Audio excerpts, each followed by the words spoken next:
So, having exhausted all of our options at the research facility, it's time we strike out for a brand new location, the ominously named Tower of Grief.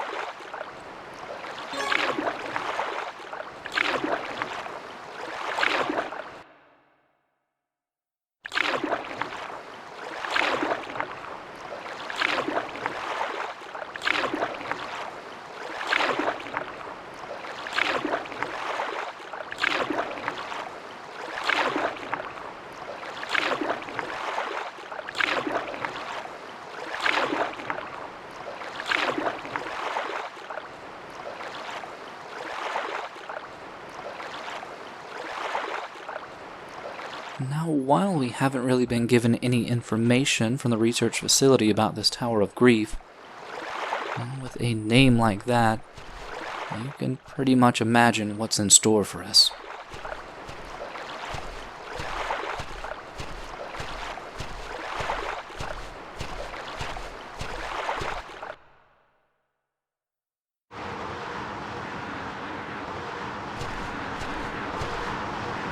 Daunting, featureless tower, ripping its way unnaturally through the landscape. And without any other way in, we're just gonna have to try the front door.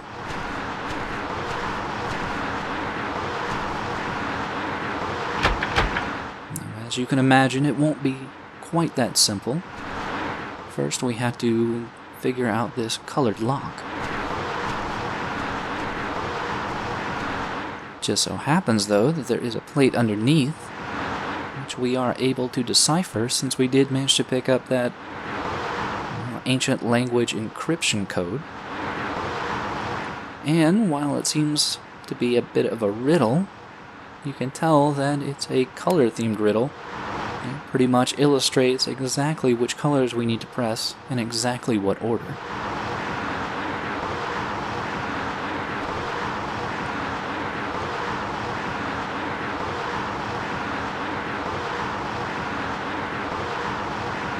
So we can go ahead and press those, though it is good to keep in mind some of that imagery and verbiage that they used in the riddle itself. That will become somewhat important soon.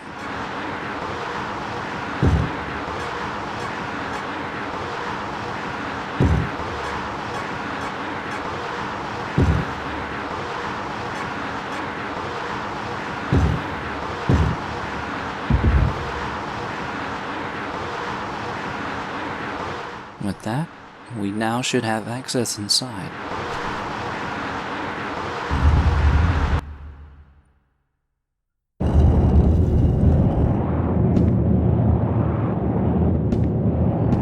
And it appears that the interior is just as featureless as the outside, though we are greeted with a pretty awe-inspiring wind sound. Only imagine where that might be coming from.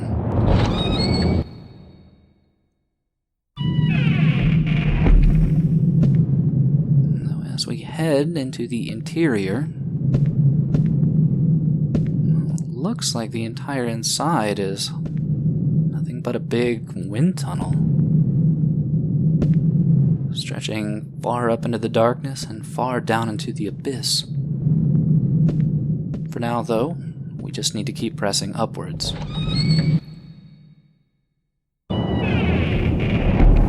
Because you might recall, at the research facility there was quite a big to-do about the fact that this was the last location where the chief was seen before her mysterious disappearance. Sure, that means that we'll probably be figuring out exactly what happened to her.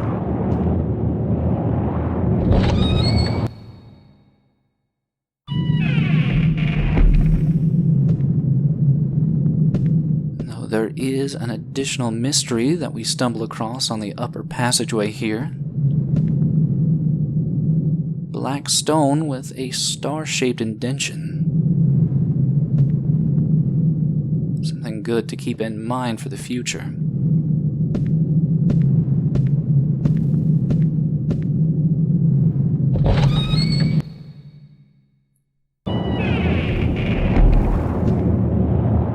this final staircase, though, we are almost all the way to the top of the Tower of Grief. It's a very somber experience all the way up. I can only imagine what this place might have been used for.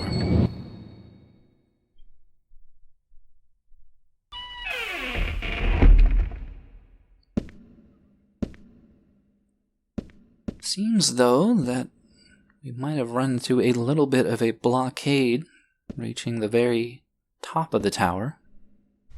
It's just a little bit out of our reach.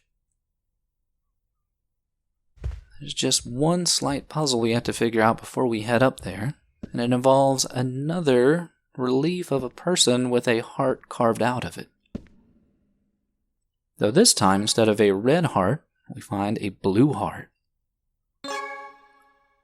Now, while we could go ahead and put in our red heart, which we still have from the lower cavernous ruins, we do want to make a quick jump all the way back to the ruins for one little side trip. A very important one, though.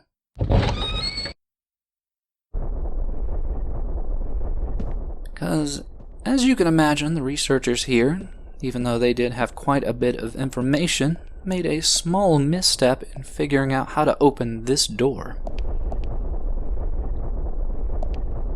Probably makes sense that you'd want to use the Earth Stone underground, but instead we want to use the Heaven Stone.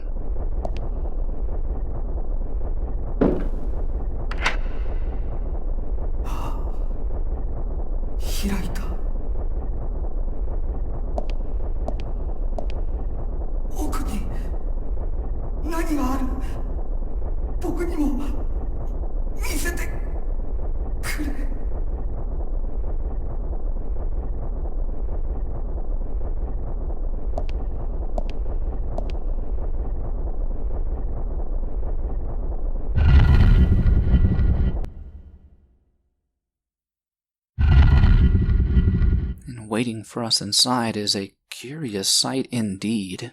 A fiery pillar protecting what appears to be a person-shaped pedestal. And it doesn't appear like we can get any closer to it until we figure out, well, the riddle, which you might recall that was right outside the door here. Another color-based riddle, and this time it's going to involve lighting candles in a very particular order.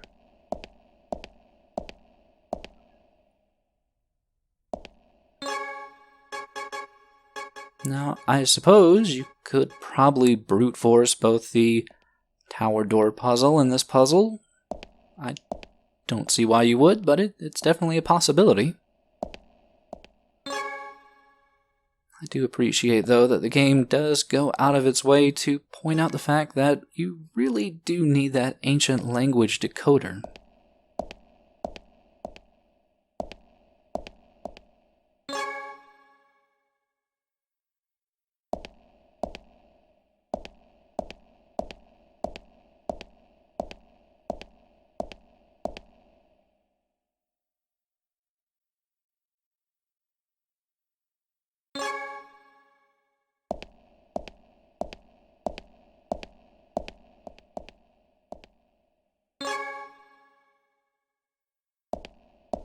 And with the final candle lit, we now have access to our prize, which, upon closer inspection, looks to be a bronze chalice.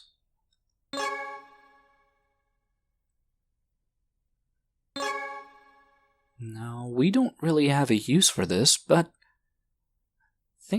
I don't know, maybe Franco has some interest in it. I'm sure he is just dying to see what was in here.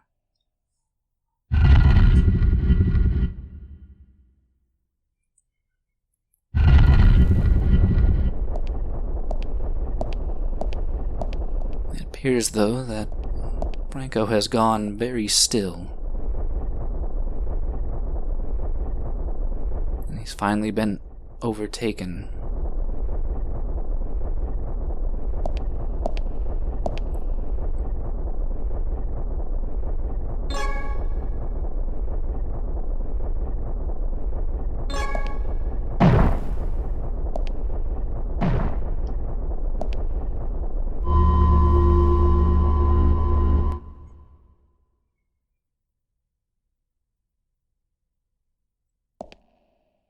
Now, while we could just immediately head back to the Tower of Grief, I feel a bit remiss if we just left John waiting out here.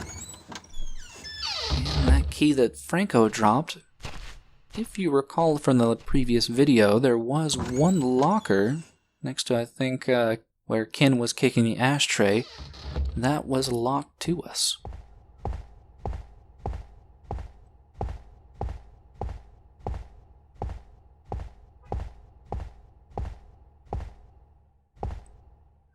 But the key that Franco dropped just happens to go right to this locker.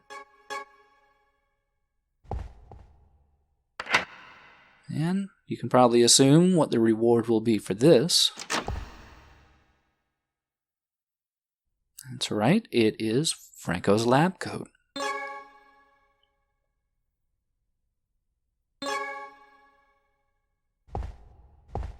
This should be the perfect tool for us to finally let John get some much needed rest.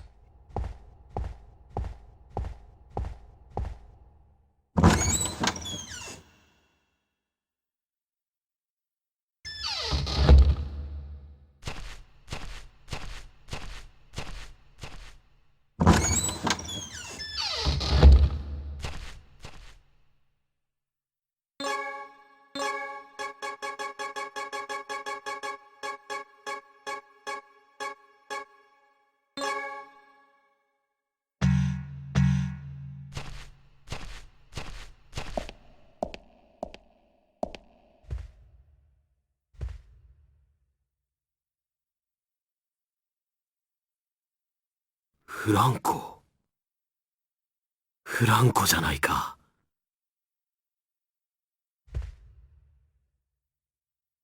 生きてたのか。そうか。脱出できたんだな。よかった。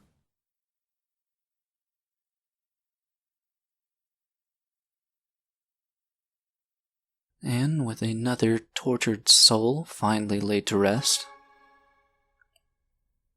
pretty much done all that we really can do at the research facility, and now we have a very long trek to make all the way back to the very top of the Tower of Grief.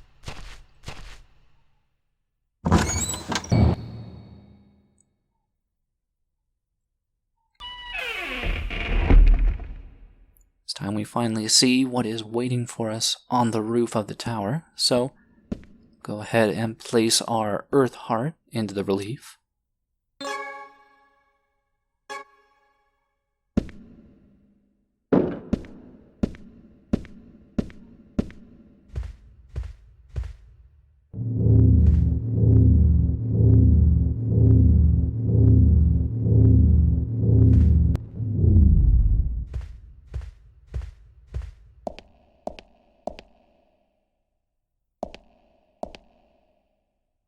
And, well, there's really not too much up here.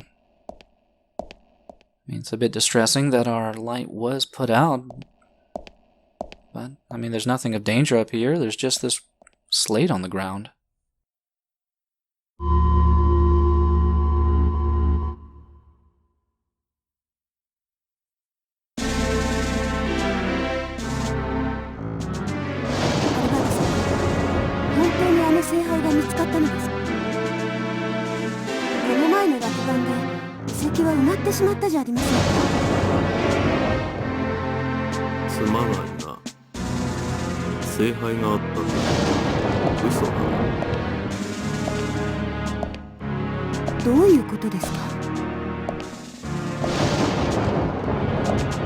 君にこれを見てもらいたくて呼び出したんだ。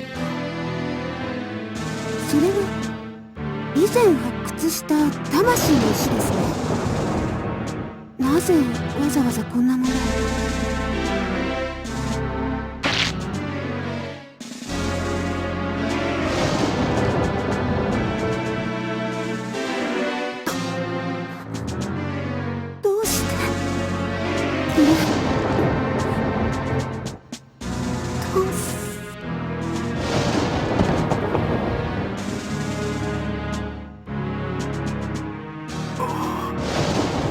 今輝いている。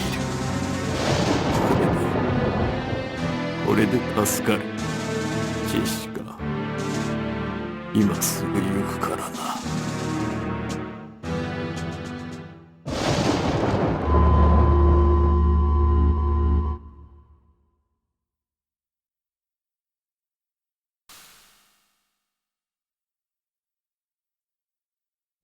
So we get our first view of Albert Clancy, the head of the Clancy family, and possibly the first sacrifice to the Soul Stone. And even worse than that, we find out what really happened to the chief.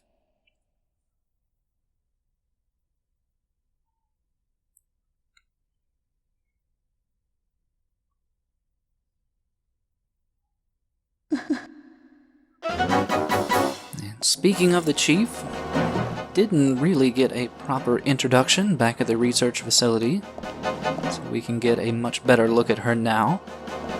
Wielding her broadsword, she will constantly pull us towards her, and once close enough, she will try to take a swing at us. And if we stay too far away, she does have a projectile attack, but we do have what she's looking for. 父さんの夢、やっと手に入れた。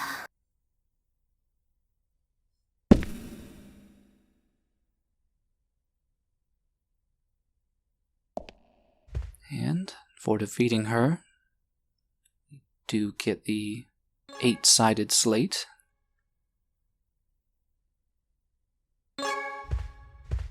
And the general satisfaction that we no longer have to deal with a sword-wielding ghost.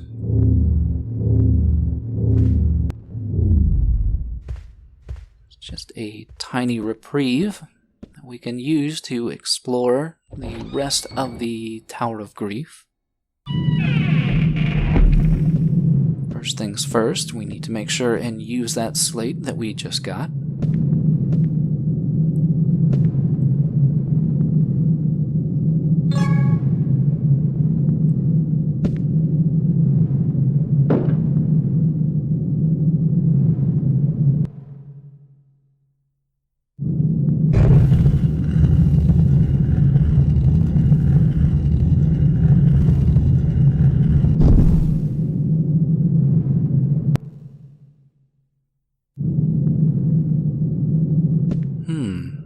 I knew that must have looked like a door on the lower floor. And considering the way that the passage turned, that's pretty much our only avenue now.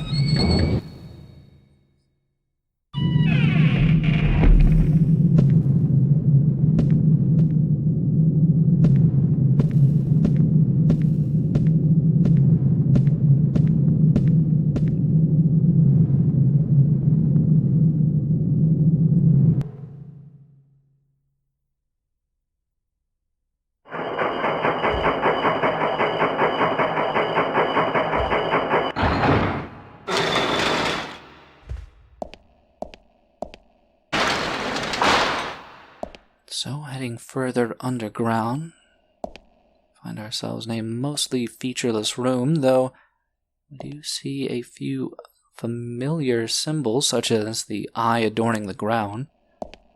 Even more than that, though, there is a very, very similar looking glass coffin to the one we saw inside the mansion.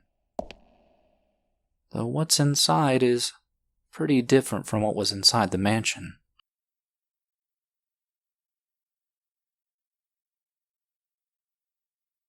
分かたれた二つの命が一つに帰るとき、紅の光は導く。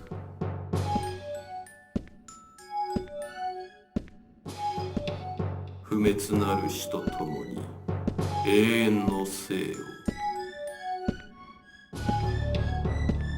この塔を作った古の民の伝承だ。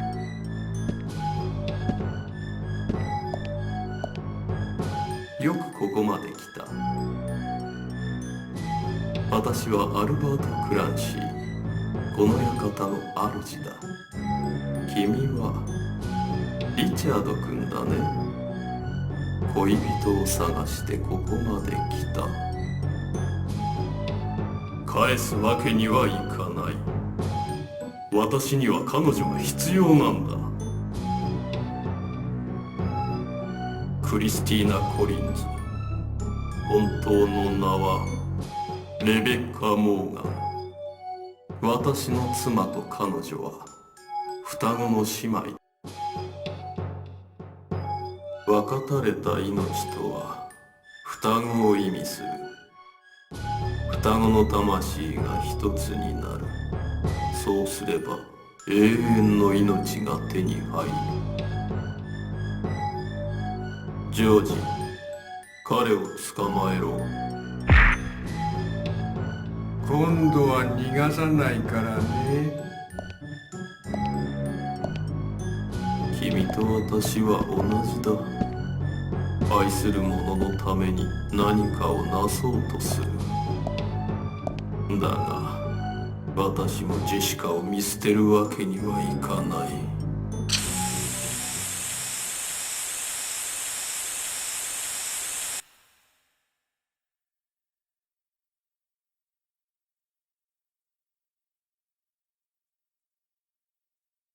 いや、おはよう。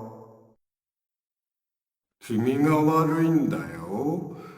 アルバート様の邪魔をするから。アルバート様は病気のジェシカ様のために頑張ってるのに、いつも優しくて綺麗なジェシカ様が病気になるなんて。君はジェシカ様がかわいそうだと思わないのか？君みたいな悪者は牢屋に入れられるんだ。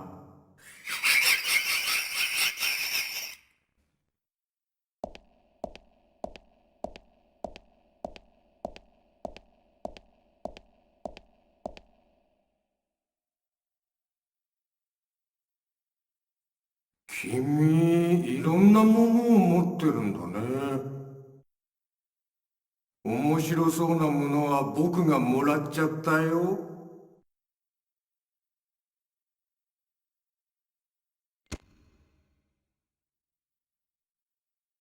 And so it seems that things have certainly taken a turn for the dire. Stripped of our items, now we know just what Albert has in store for Richard's girlfriend. If only we could get out of this infernal cell, but there just doesn't seem to be a way out.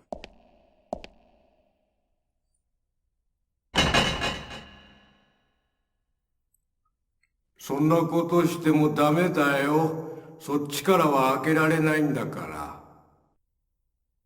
その扉は閉めただけで勝手に鍵がかかるんだ。すごいだろ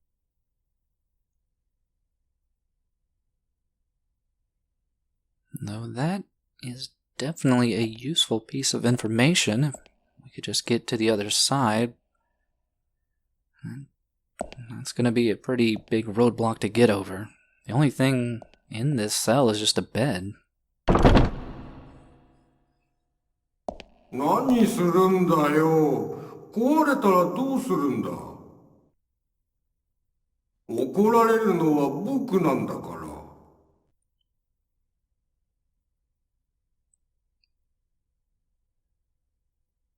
And even that, George really doesn't like us messing with.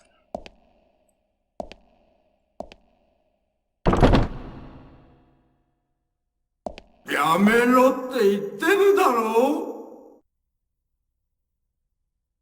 う。壊れたら僕が直さなくちゃいけないじゃないか。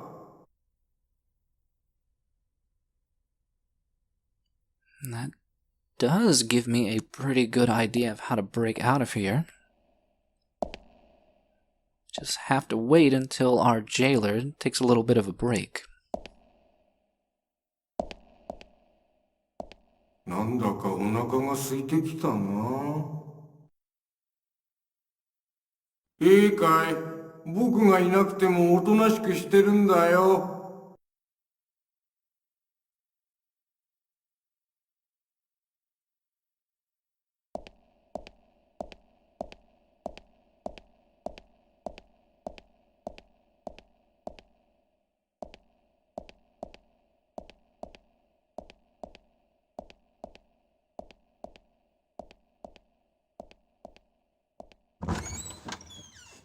Now, before we fully set this escape plan into motion, let's go ahead and collect what is left of our inventory.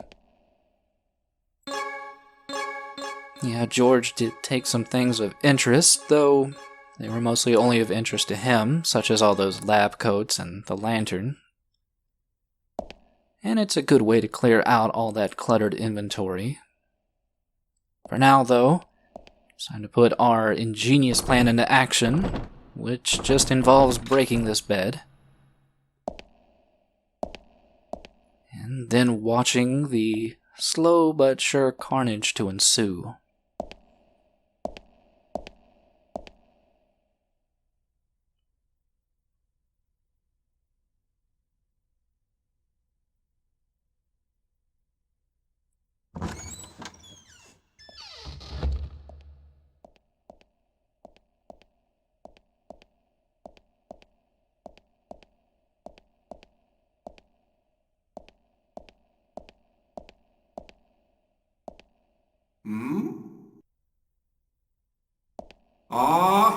ベッドを壊した。なんてことするんだ。アルバート様が来るまでに直さなくちゃ。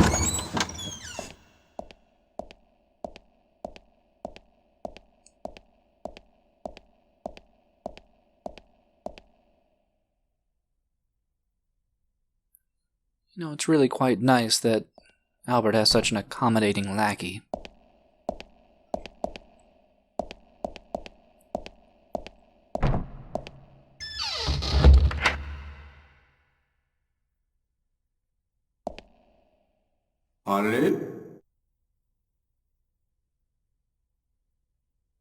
Ah, 逃げるつもりだな。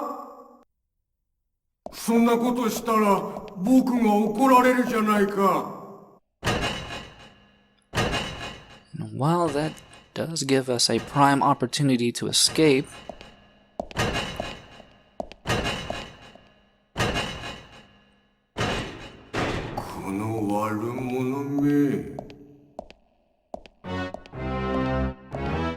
that doesn't mean by any measure that we should underestimate little George here. Now, the underground prison is a pretty straightforward area, with the one caveat that George is going to be chasing us. We do just have to solve one quick puzzle to escape, and it involves this plaque and the two nearby busts. Now, you'll see on this bust, it's already wearing a mask. The problem is that it's on the wrong gender. So while we narrowly avoid our friend George, he is certainly tenacious, we can quickly open up a secret passage here at the end.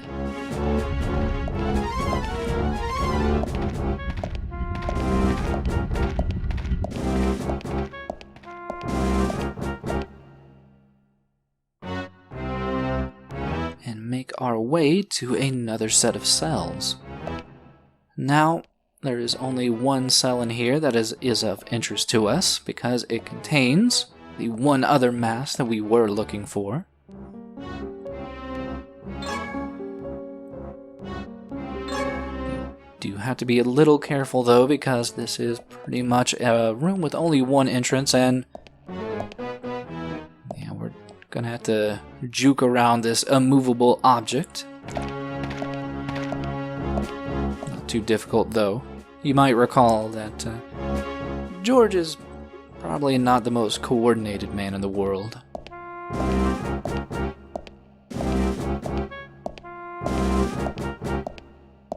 But now it's simply a matter of putting the male mask on the male statue. Likewise, the female mask on the female bust.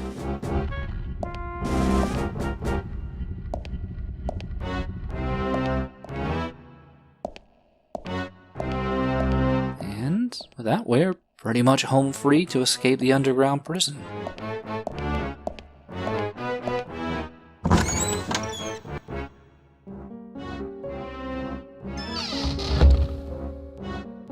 probably not the most awe-inspiring escape from a prison ever, but it's not over entirely just yet.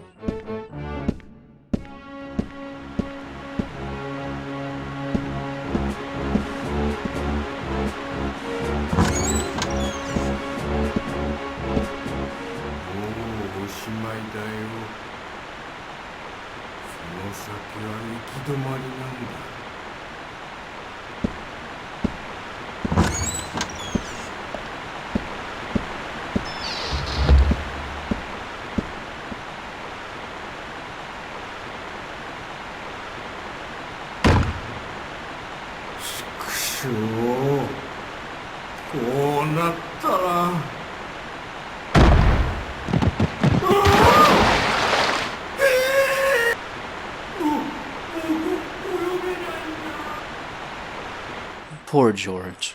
His heart was in the right place. It's just his mind and overall demeanor was in a much more violent area.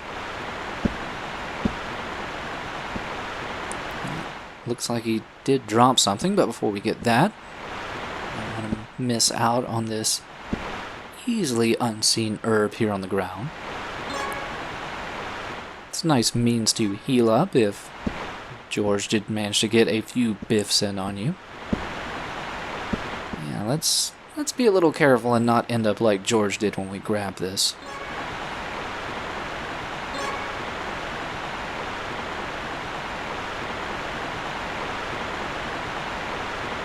There's really no helping Richard's clumsiness either.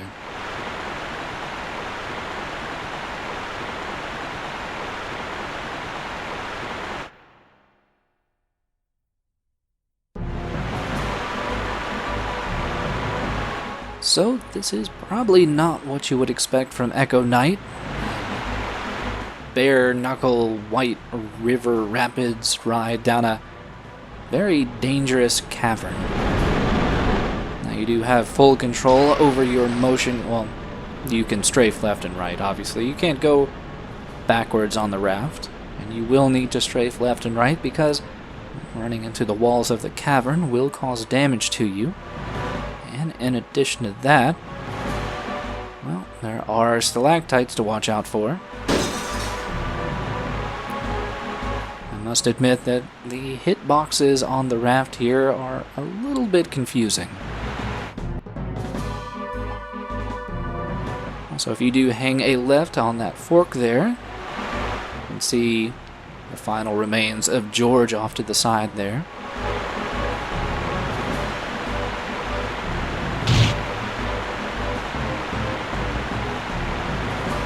All in all, though, it's a nice little bit of an action-packed intermission after all that backtracking and walking up and down the Tower of Grief. And even if you do get a little bit damaged, the game has been nice enough to throw plenty of healing items your way.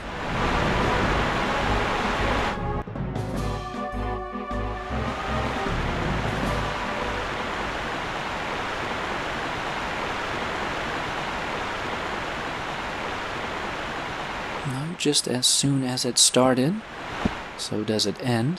We say fond farewell to that poor door/raft. The question remains, though, at this point, where have we washed ashore? We don't really know where that underground prison was, and nothing about this location really seems familiar.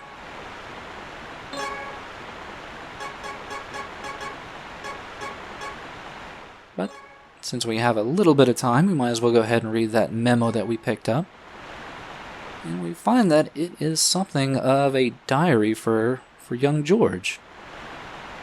He recounts Christina being brought to the mansion, and the fact that she seems to have a hereditary disease just like her sister Jessica. And it also shows where, I guess, me and Brian stumbled into the mansion. And initially, George was pretty happy he didn't even have to lift a finger, as he knew the ghosts would probably easily take care of us.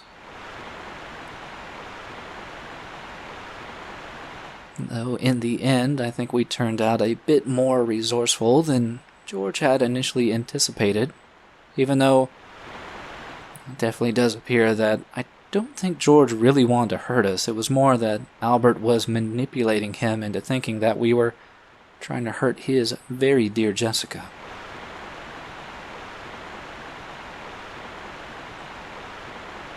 Bit of a sad tale for George.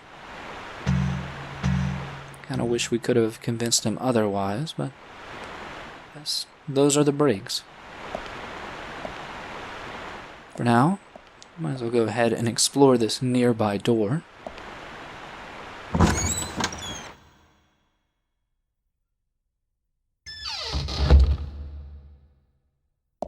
It's a mostly barren room with one very noticeable item in it.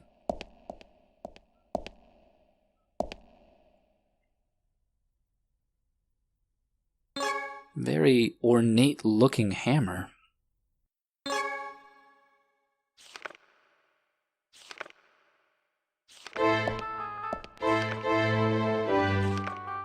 Maだ生きてるなんてちょっと驚いたわ。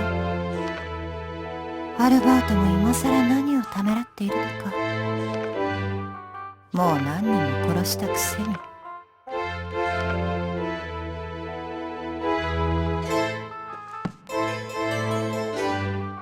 あなたは何を犠牲にするの？自分の愛する者のために何を犠牲にできる？アルバートは全てだと答えたわ。だから彼にあの石の本当の力を教えた。あなたは違うみたいね。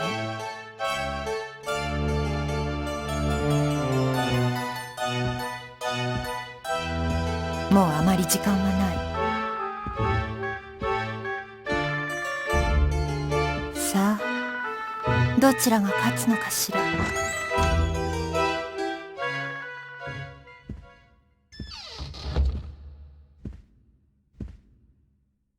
So we get another surprise visit from that mysterious and cryptic red-headed woman. And what's especially distressing is that it seems that she was the one that implanted the idea of the Soul Stone into Albert's mind. She didn't leave behind an interesting book, though. And it's one that is actually familiar to us, as it was the book we ended up finding in the library with Christina's photo in the first place. Now, it goes into some generalities about rituals and sacrifices and probably things to do with the Soul Stone. And it is a bit interesting from what Albert said, mostly holds true with what we know of the Soul Stone from the first game, though this game seems to expand upon that idea by saying that somehow or another the Soul Stone now will grant immortality, though it seems to require sacrificing one twin to be put into another? It all seems a little bit unfathomable, especially, even if we stretch our imaginations to consider that there is a magic stone that can change your fate. I guess, though, it just really makes me think that it's all just some deeper cover to motivate people to just do horrible, unspeakable things for this Soul Stone.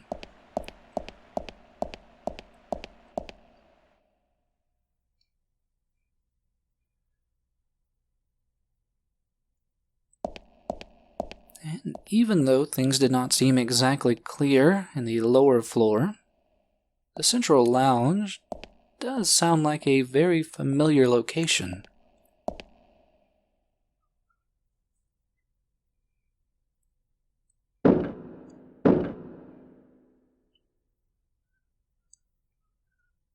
And indeed, we are on very, very familiar grounds here. We've managed to luck out, head all the way back into the central area of the mansion. But for now, I think we've had enough excitement. Hopefully you will join me next time as we press on further to other parts unknown.